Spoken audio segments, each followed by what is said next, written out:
आसान है। Please sir.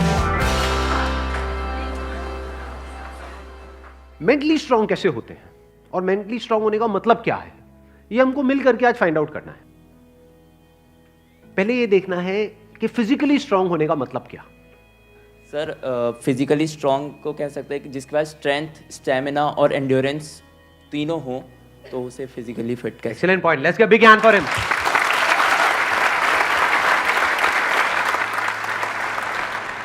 क्या हम ये कह सकते हैं उसकी मसल स्ट्रांग हो? हाँ, क्योंकि कुछ भी लिफ्ट करने के लिए, सही। वेट उठाने के लिए मसल्स का स्ट्रांग होना जरूरी है। मसल्स वीक होंगी तो आप नहीं कर पाओगे, हाँ। है ना। जो ओवरऑल स्ट्रक्चर है उसमें बोन्स भी आ गई, मसल्स भी आ गई, वो स्ट्रांग होनी चाहिए, उसको हम फिजिकल स्ट्रेंथ बोल सकते हैं।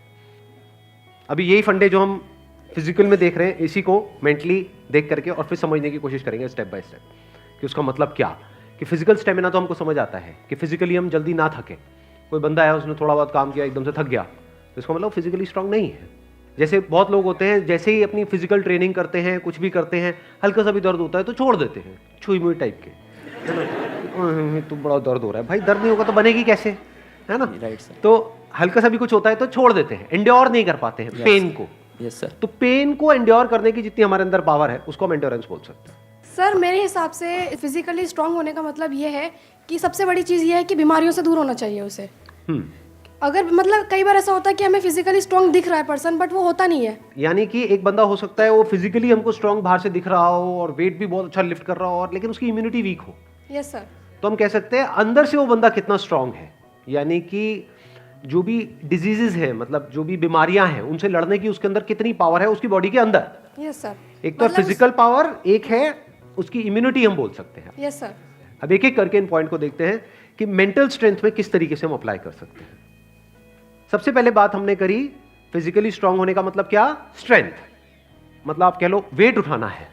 जैसे कहीं हम जा रहे हैं रेलवे स्टेशन पे, यहाँ पे, वहाँ पे, एयरपोर्ट पे, और अगर दोनों हाथ में पूरा भारी भारी पूरा भरा हुआ लगेज है, जैसा हम लोग इंडियंस ज़्यादातर लेकर के जाते हैं, लगेज बंदे से भारी होता है, तो सही है नहीं है? तीन तीन बंदे बैठ बैठ करके उसको पैक कर रहे होते हैं घर पे, माँ चढ़ी होती है और साथ में बच्चे भी, बेटा तू भी आ जा, तू भी आ जा, पति का अरे तू क्या देगा, इधर बैठ। सारे बैठे हुए हैं और उसको बंद कर रहे हैं, फिर उसको उठा रहे हैं, है ना। तो कहने का मतलब है कि अगर आपकी मसल स्ट्रांग है तो आप उठा लोगे, एफर्टलेसली उठा लोगे। इसी को तो फिजिकल स्ट्रेंथ कहेंगे। एक है बहुत एफर्ट लगा के आपको कुछ छोटा सा काम करना पड़ रहा है, एक है बहुत बड़ा काम भी आप कर रहे हो बिना किसी एफर्ट के। क्यों? क्योंकि आपकी बॉडी स्ट्रांग है, आपकी मसल स्ट्रांग है। बिल्कुल इसी तरह से थिंकिंग मसल्स, यानी कि कोई प्रॉब्लम आई तो आप ये देख सकते हो आपकी थिंकिंग मसल्स कैसी है, बेस्ड अपॉन कि आपका रिएक्शन कैसा है जब कोई आपकी लाइफ में प्रॉब्लम आती है। तीन सिचुएशंस हैं यहां पे, तीनों को एक एक करके देखते हैं। एक है कोई बड़ी प्रॉब्लम आई हमारे सामने और हमने अपने हथियार डाल दिए और हम एकदम से परेशान हो गए, तो हम क्या कहेंगे, हमारी मेंटल मसल्स कैसी है, वीक है। मतलब बिल्कुल ऐसा हो गया कि लगेज थोड़ा सा भारी है तो लगेज भारी है मैं नहीं उठाऊंगा। अरे भाई अपने आप को स्ट्रांग कर, मैं आगे ट्रैवल नहीं करूंगा। क्यों? क्योंकि लगेज भारी है, मैं तो यही रहूंगा, बस स्टैंड पे ही रहूंगा, मैं नहीं जाऊंगा। आप हंस रहे हो लेकिन ऐसे हम करते हैं लाइफ में। कोई बड़ी प्रॉब्लम आई तो हम क्या करते हैं, अपने हथियार डाल देते हैं, मतलब वी गिव अप, फेस ही नहीं करते हैं उस प्रॉब्लम को। ऐसी कोई प्रॉब्लम नहीं है जिसका सॉल्यूशन ना हो इस दुनिया में। अगर प्रॉब्लम है तो सॉल्यूशन भी है, बट सॉल्यूशन तक पहुंचने के लिए we need thinking muscles, we need to think a lot in the right direction. और ये राइट डायरेक्शन और रॉन्ग डायरेक्शन क्या है? राइट डायरेक्शन मतलब solution oriented approach, wrong direction मतलब प्रॉब्लम ओरिएंटेड अप्रोच, कि हम प्रॉब्लम में ही जाकर के स्टक हो गए हैं, बस उससे आगे बढ़ ही नहीं रहा है हमारा दिमाग। इसको हम कह सकते हैं मेंटली हमारी जो मसल्स हैं वो वीक है, मेंटली हम वीक है। दूसरा सिनेरियो क्या है, कोई प्रॉब्लम आई, उससे हम लड़े और लड़ने के बाद में बहुत एफर्ट लगाया, बहुत दिमाग लगाया, बहुत मेहनत करी, लड़े और जीत गए, मतलब उस प्रॉब्लम का हमने सॉल्यूशन निकाल लिया। क्या हम कह सकते हैं कि आप मेंटली बहुत स्ट्रांग हो? नहीं, नो। व्हाई? एग्जैक्टली बिकॉज आपको बहुत एफर्ट लगाना पड़ रहा है। समझ गए ना? हाँ, जैसे कोई बैग उठाना है तो बहुत एफर्ट लगाना पड़ रहा है जी, दोनों हाथ लगा दिए और ये घसीट घसीट के जा रहे हो और पहुंच गए, कह रहे हो हाँ मैं तो ये मैं तो वो, भाई कुछ नहीं, तेरी कमर में लचक आ चुकी है। The second scenario is better than the first scenario but not as good as the third scenario. Third scenario क्या है? बड़ी से बड़ी भी कोई प्रॉब्लम आई हमारी लाइफ में, हम पहले ही उसके लिए तैयार थे और ऐसे सॉल्यूशन निकल के आ गया। मतलब वो प्रॉब्लम जो दुनिया के लिए बहुत बड़ी है, जिसको देख करके लोग डरने लग जाते हैं, वो प्रॉब्लम आपके सामने आई, ऐसे सॉल्यूशन निकल गया, एफर्टलेसली काम हो गया। यानी एक बैग आपके पास में है 50 किलो का, ऐसे उठा लिया हल्के में। मतलब लोगों को देखने में लग रहा है कि अरे बैग तो बहुत हल्का है, बैग हल्का नहीं है, उस बंदे में दम है। तो कैसे लाइफ की मुश्किल से मुश्किल प्रॉब्लम्स को भी आप आसान से आसान बना सकते हो? कितना आसान बना सकते हो कि ऐसा लगे अरे इस बंदे को तो कोई एफर्ट ही नहीं करना पड़ रहा है। उसी को तो कहेंगे मेंटल स्ट्रेंथ, मेंटली स्ट्रांग होना। इसको अगर मैं सम अप करूं, जो भी अभी तक मैंने कहा है उसको एक लाइन के अंदर अंदर, तो वो क्या है? एक कैटेगरी होती है लोगों की जो सिंपल से सिंपल प्रॉब्लम्स को भी कॉम्प्लिकेटेड बना देते हैं अपने माइंड में। 99% लोग ऐसे ही हैं इस दुनिया में। सिंपल सी प्रॉब्लम है, कुछ भी नहीं, उसको भी इतना कॉम्प्लिकेटेड किया हुआ है जैसे पता नहीं क्या हो गया, हवा बना दिया है पूरा का पूरा। और दूसरी कैटेगरी होती है लोगों की, ऐसे बहुत कम लोग होते हैं, वही होते हैं जिन्होंने एक्चुअल में काम किया होता है अपनी मेंटल मसल्स के ऊपर। वो कौन होते हैं? जो कॉम्प्लिकेटेड से कॉम्प्लिकेटेड प्रॉब्लम्स होती हैं उनके सामने, जिसको देख करके ही बंदा कहे अरे यार ये तो बहुत कॉम्प्लिकेटेड है, उसको भी सिंपल बना देते हैं।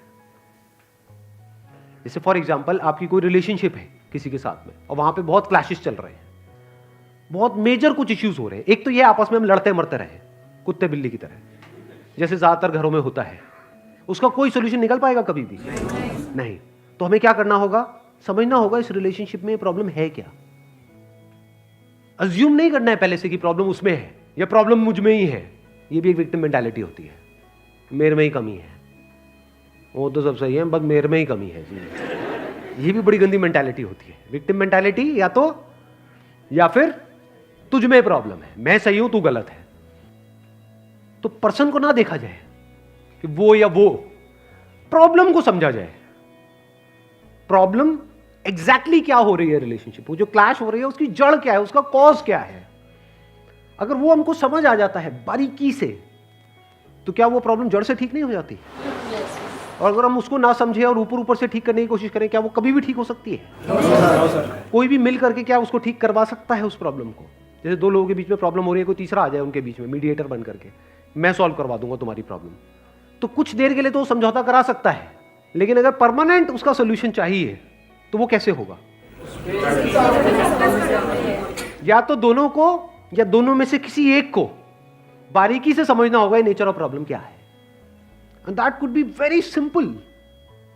समझ गए? मतलब लगता क्या है, ये स्पेशली जो रिलेशनशिप्स की जो प्रॉब्लम्स होती है वो बहुत ही कॉम्प्लिकेटेड होती है, एक्सट्रीमली कॉम्प्लिकेटेड। समझ ही नहीं आ रहा था क्या करें क्या ना करें। कई बार होता है कि बहुत ही सिंपल होता है उसका सोल्यूशन।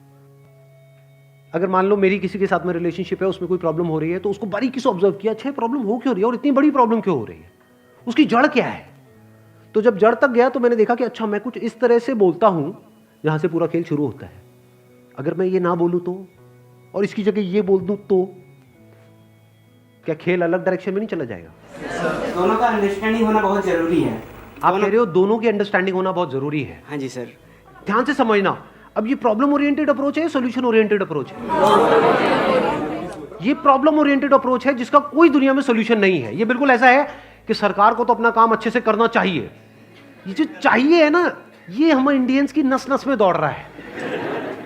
सड़कों पे सबको अपनी गाड़ी ढंग से चलानी चाहिए, रेड लाइट पे सबको रुकना चाहिए, ये होना चाहिए, वो होना चाहिए, यहाँ पे सफाई होनी चाहिए, दोनों को एक दूसरे को समझना चाहिए, जो कभी नहीं होगा। तो क्या हो सकता है, इसका सोल्यूशन क्या है? ये हो गई प्रॉब्लम ओरिएंटेड थिंकिंग कि हमारी लड़ाई की जड़ क्या है, मैं तो उसको समझता हूं वो मुझे नहीं समझती। समझ गए ना? आ गई ना प्रॉब्लम। जबकि सोल्यूशन क्या है? मुझे ही समझना है, खत्म।